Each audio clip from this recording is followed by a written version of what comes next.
Remember when we saw this video at the beginning? Well, let's take a look at it again. So you have two girls walking, one behind each other, and one of them is texting, and she's obviously very distracted. She's trying to do two things at a time, really working on her working memory. All of a sudden, she stops. The reason she stopped was because she had reached her limited working capacity.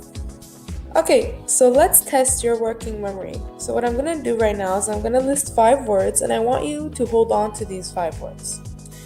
Tree, pillow, bookcase, remote, envelope. Okay, now what I want you to do is to tell me what the answer is to 23 times 8.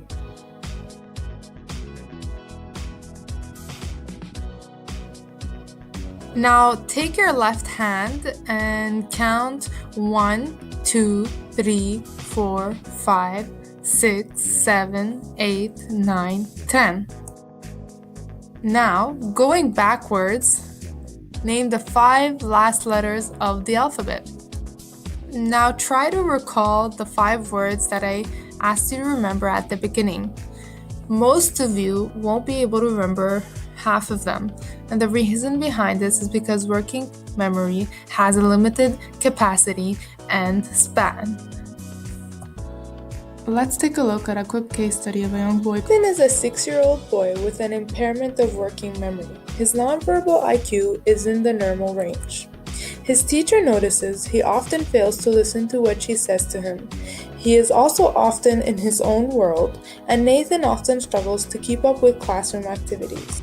In class, Nathan often struggles to keep up with classroom activities. For example, when the teacher wrote on the board Monday 11th November and underneath the market, which was the title of the piece of work, he lost his place in laborious attempt to copy the words down letter by letter, writing Moni Market.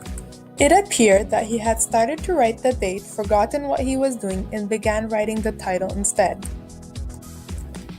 Another example of Nathan demonstrating poor working memory was when his teacher asked him to go to station 13.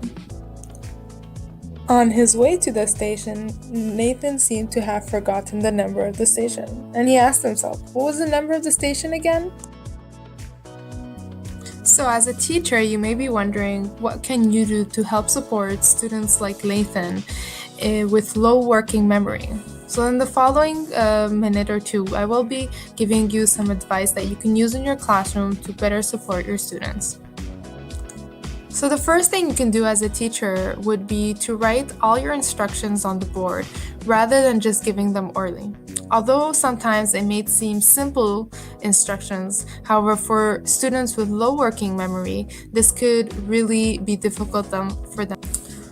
Also, when writing the instructions on the board and when giving them to your students, make sure that you keep them as simple as possible in order to not take up all the capacity of the working memory. Constantly repeat any instructions or important information that you have given to your students. Ask students to repeat after you to make sure that they understood the question. Whenever you can, add visuals to your description.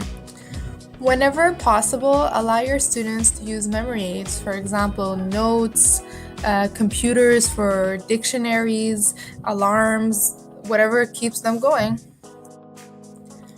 If a task is long and hard for students to remember, break down those tasks and only ask them to do one thing at a time. Finally, always encourage your students to ask questions if they have forgotten. It's already stressful enough for them to forget the task. It would be even more stressful if they couldn't ask you. And that's all for us, folks. Thank you for listening.